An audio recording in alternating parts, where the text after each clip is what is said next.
E a Páscoa cristã, que deriva naturalmente de tudo isso, nós vamos ver qual é, o que é que tem em comum e o que é que tem diferente.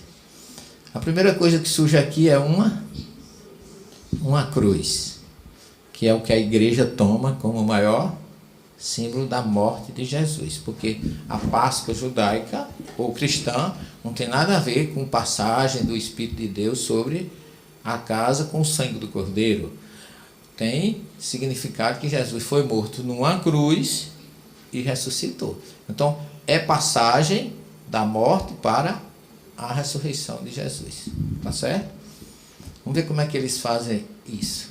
Lá em Mateus 26, 17 a 19, os discípulos, no primeiro dia da festa dos pães ázimos, olha, esse que eu mostrei para vocês, chegaram os discípulos junto de Jesus, dizendo: onde queres que façamos os preparativos para comeres a Páscoa? Porque nem se discutia, já sabia que tinha que ter para eles a festa deles, eram judeus, estava chegando a Páscoa. E aí Jesus diz: ide à cidade a um certo homem e diz-lhe: o mestre diz, o meu tempo está próximo, em tua casa celebrarei a Páscoa com os meus discípulos. E os discípulos fizeram como Jesus lhe ordenara e prepararam a Páscoa. Onde foi que eles prepararam?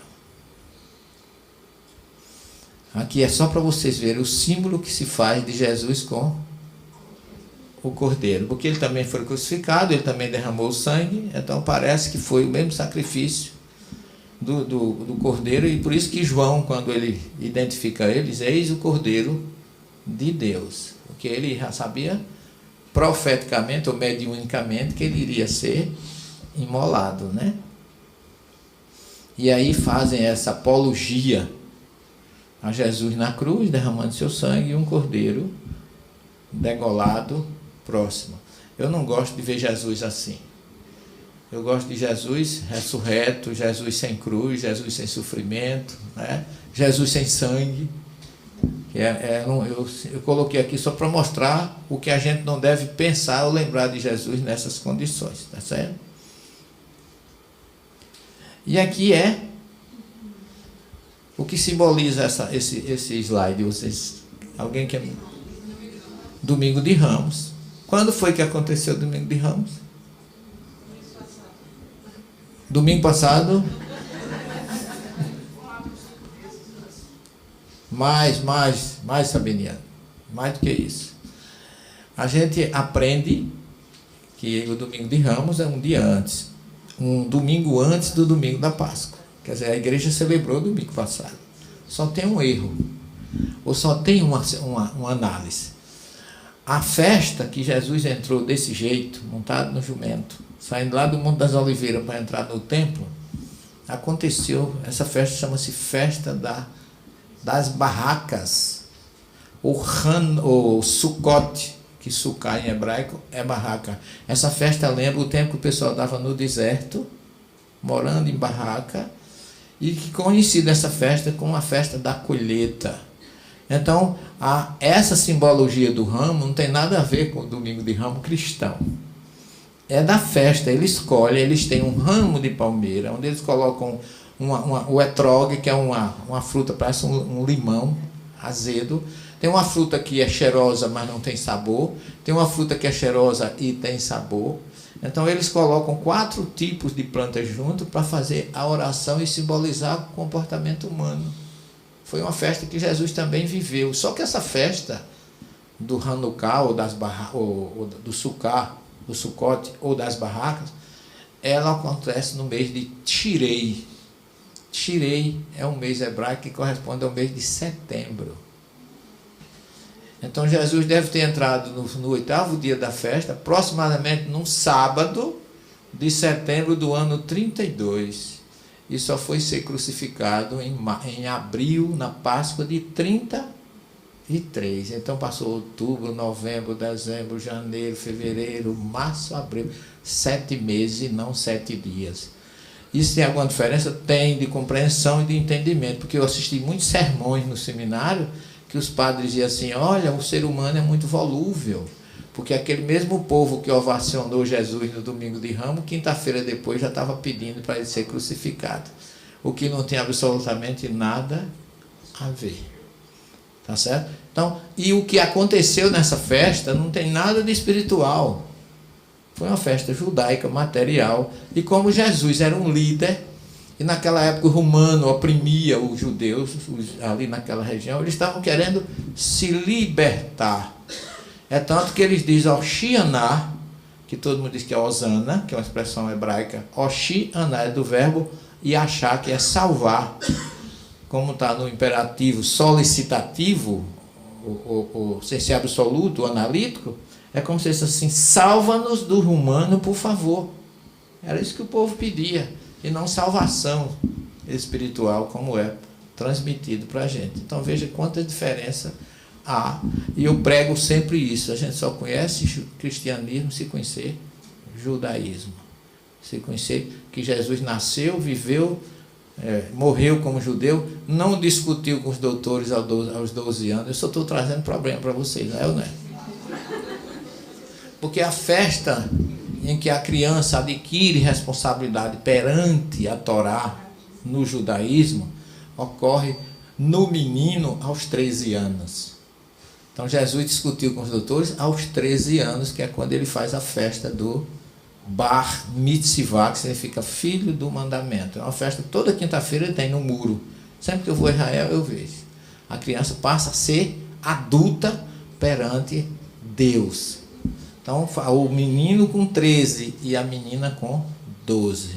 Então Jesus não discutiu aos 12 anos, mas aos 13, porque nenhum judeu escuta um menino que ainda não tem a responsabilidade perante a Torá. Por isso que Jesus só foi discutir com eles aos 13 e não aos 12. Ok? É só para vocês pensarem um pouquinho, que o espírito tem que pensar. Jesus ensinou a amar e Kardec ensinou a pensar. Então vamos pensar, é ou não é?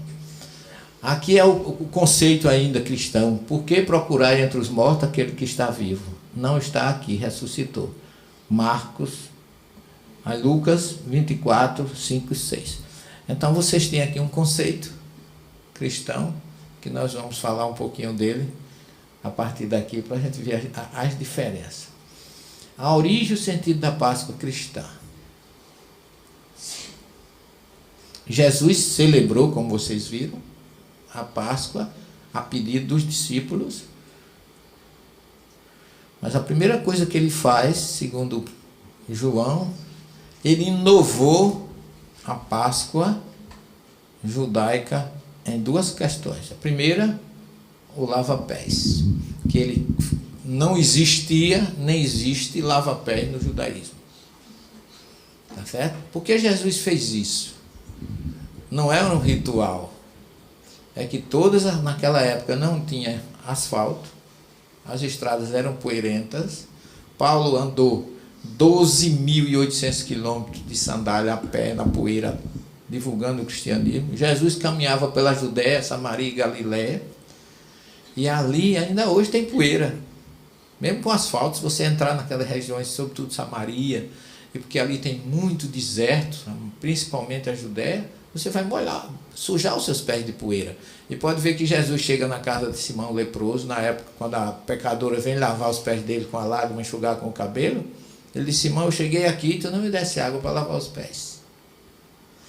Ele avisa aos discípulos: se você chegar numa cidade e ninguém lhe der atenção, sacode a poeira da tua sandália, porque você vai chegar empoeirado e vai para outra. Então, quando eles chegaram aqui, todos estavam, porque o cenáculo fica no Monte Sião, mas aquela região naquela época não tinha calçamento, não tinha. Algumas regiões dentro de Jerusalém já tinha aquelas pedras calcárias, mas a maioria das transversais eram poeirentas. Então Jesus chega, vê todo mundo ali para participar do Pêssar, e ele pega uma bacia e uma toalha e começa a lavar os pés dos discípulos. Porque naquela época, quando os senhores chegavam em suas casas, os seus servos, os seus escravos iam lavar os seus pés. Meu pai no interior, quem é do interior, chegava do trabalho no final da tarde, lavava os pés e colocava em cima de um cepo de madeira para enxugar na porta de casa, para tirar a poeira dos pés. Então Jesus fez o inverso. Em vez de ele pedir aos discípulos para lavar os pés dele, ele foi lavar os pés dos discípulos. Pedro, ao contrário, ficou contrariado, não aceitou de forma, não, Senhor, o meu você não vai lavar, pode ficar tranquilo. Aí Jesus disse: Pedro, quem não permitir que eu faça isso, não terá parte comigo. Aí ele disse: então lava os pés, as mãos, os braços, a cabeça, o que o Senhor quiser, lava tudo, eu já estou entregue. Por que é que Pedro não aceitou? Não é porque ele fosse bonzinho, é porque, ao contrário de alguém que se imagina, Pedro era rico. Pedro tinha uma casa muito boa em Cafarnaum, é tanto que Jesus foi morar na casa dele.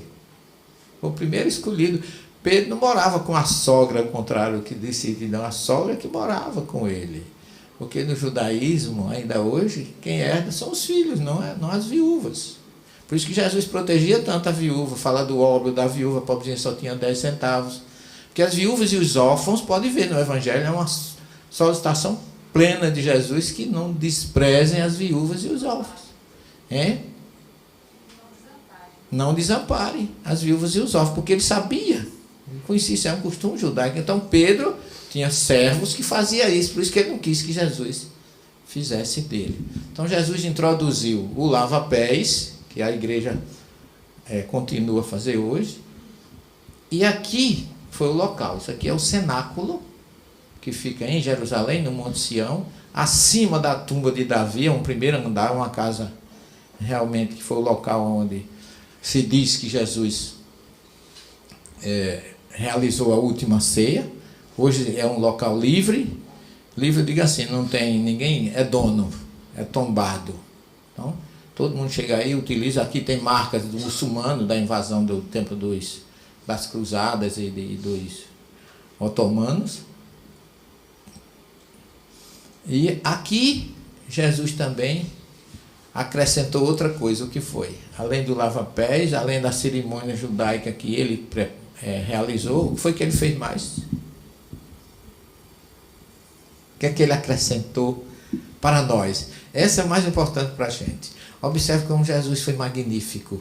Ele fez um projeto que ele enviou Abraão, Isaac, Jacó, Moisés, libertou o povo, levou para Jerusalém, e agora ele vem, ele mesmo, numa segunda etapa, relembrar a importância de se viver, porque ele não veio destruir a Torá nem os profetas, implantar o seu evangelho e deixar a promessa da terceira revelação.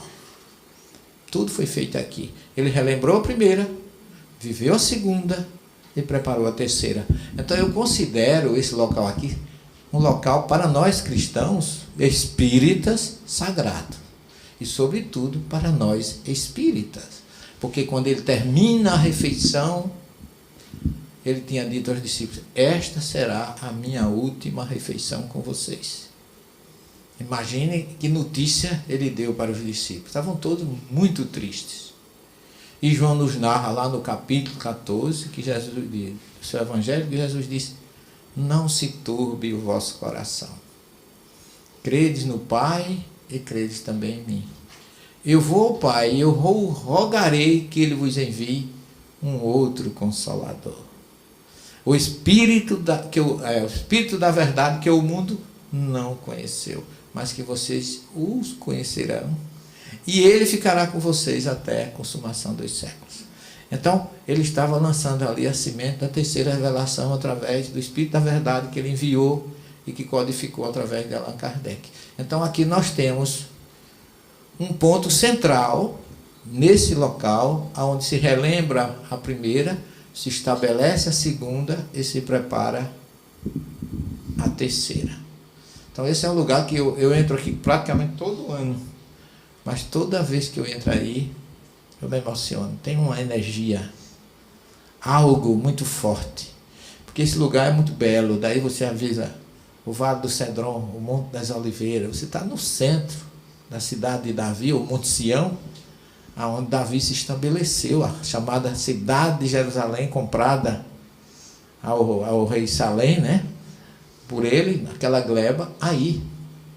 Ele está enterrado aí embaixo, onde nós estamos aqui, ele está no subsolo.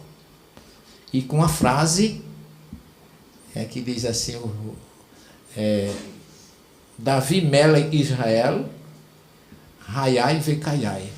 Ou seja, Davi, rei de Israel, vive e reviverá. Que é uma mensagem reencarnacionista. E o Espiritismo, o que é que diz sobre tudo isso? Não é? A gente já veio preparado de lá. Não foi por acaso que nós estamos no contexto. Então a doutrina espírita, embora sendo uma doutrina cristã, entende de forma diferente alguns dos ensinamentos das igrejas cristãs. Na questão da ressurreição para nós espíritas, Jesus apareceu a Maria de Magdala, ou Maria de Madalena, e aos discípulos com seu corpo espiritual, que chamamos de perispírito. E aí muda todo o conceito, desde Daniel 12, que dizia que muitos que dormem no pó despertarão, desde Ezequiel 37, até agora o cristianismo diz o seguinte, que Jesus ressuscitou com o corpo. Não é assim? Se discute com isso. No entanto, só fechando aqui, entendemos que não houve uma ressurreição corporal física. Jesus de Nazaré não precisou derrogar leis naturais do nosso mundo para afirmar o seu conceito de missionário. E tem um grande apóstolo de Jesus que fala de ressurreição com a propriedade que eu acho que Kardec falou, porque ele precisava trazer a sua condensação do processo, mas Paulo de Tarso dá toda a receita. Os evangelistas tentaram ou trouxeram uma narrativa que dá a entender que Jesus teve um corpo físico na ressurreição. Mas Paulo de Tarso, quando pergunta a ele, leia a primeira carta aos Coríntios, capítulo 15. É só sobre ressurreição. E aí ele diz assim, me perguntam como será a ressurreição dos mortos. Primeiro, a ressurreição é para todos. Jesus diz em João 5, 28 e 29, todos os que dormem no pó ressuscitarão, despertarão. Todos. Aquele que já evoluiu o suficiente, vai para o mundo espiritual, para o reino dos céus, ou para a vida eterna. E aqueles que não ainda evoluíram suficientemente, conforme a doutrina, conforme o próprio judaísmo, porque Paulo era judeu, fariseu da tribo de Benjamim, doutor da lei, conhecia o que estava dizendo, esses serão julgados e recomeçarão de onde falharam. Há muita gente que diz que Hebreu 9, 27 nega a reencarnação. De forma nenhuma. Paulo diz que a gente só morre uma vez, esse corpo físico só morre uma vez. E depois vem o julgamento. Por que ele diz que depois vem um julgamento? Porque a cada vida tem um julgamento. A cada corpo físico utilizado pelo Espírito tem que fazer um balanço. Não é assim? Quem trabalha numa repartição, quem trabalha numa missão, terminada, faz um balanço, vê o que foi positivo, foi negativo, se não venceu, recomeça de onde falhou. Não seria diferente conosco. Deus nos dá a chance da gente recomeçar. E Paulo diz assim, me pergunta como será a ressurreição dos mortos e com que corpo volta. Por que pergunta com que corpo volta? Porque havia mais de um, eles conheciam o Guigu Neshamot, que em hebraico significa rodas da alma. Então a gente vive mais de uma vez. Se você vive mais de uma vez, me explique, Paulo, se há uma ressurreição, qual é o corpo que volta? Porque acreditavam que a ressurreição era física, como muitos, infelizmente, no pleno século XXI ainda pensam assim. E Paulo diz assim, insensato, para não dizer assim, burro. Ele foi suave, foi diplomático, era educado, era fino. Ele diz assim, insensato, o que semeias não renasce antes de morrer. Quer dizer, ele começa a falar exatamente do que acontece com a gente, não é? Há um corpo material e há um corpo espiritual. Semeado corpo animal, ressuscita corpo espiritual. Semeado na corrupção, ressuscita incorruptível. Semeado na tristeza, ressuscita na alegria. E aí ele diz assim, olha, o que eu quero dizer para vocês, para fechar, Mateus capítulo 15, primeira carta aos Coríntios, desculpe, Primeira carta aos Coríntios, capítulo 15, versículo 50.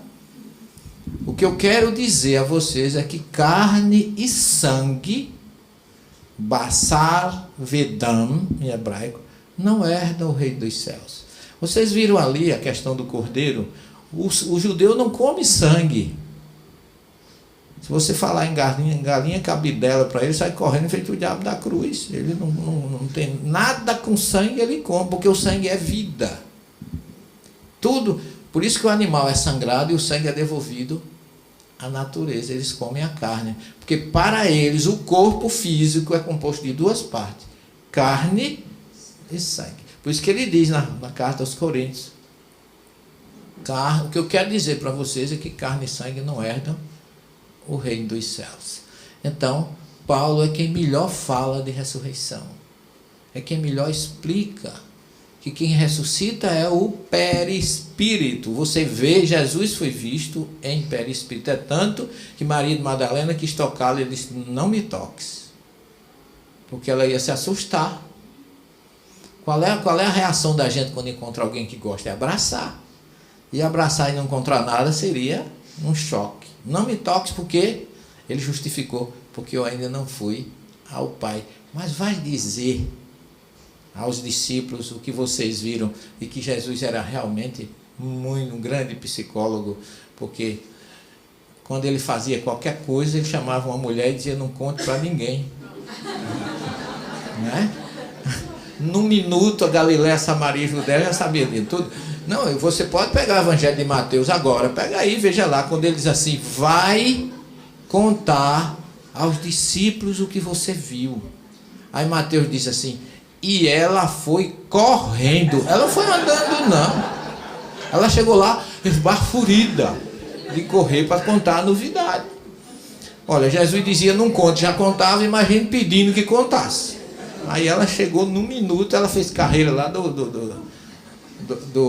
de Jerusalém até onde os discípulos estavam para contar a história. Então, Jesus teve um corpo perispiritual. E Kardec, para quebrar vamos dizer assim, tirar as arestas ou quebrar qualquer dúvida, ele diz assim: se Jesus teve um corpo fluídico, foi na ressurreição.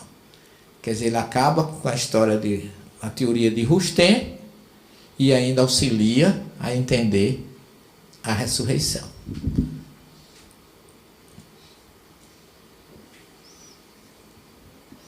A Páscoa judaica pode ser interpretada como a nossa libertação da ignorância, das mazelas humanas, para o conhecimento, o comportamento ético, moral. A travessia do Mar Vermelho representa as dificuldades para a transformação. A Páscoa cristã representa a vitória da vida sobre a morte, do sacrifício pela verdade e pelo amor.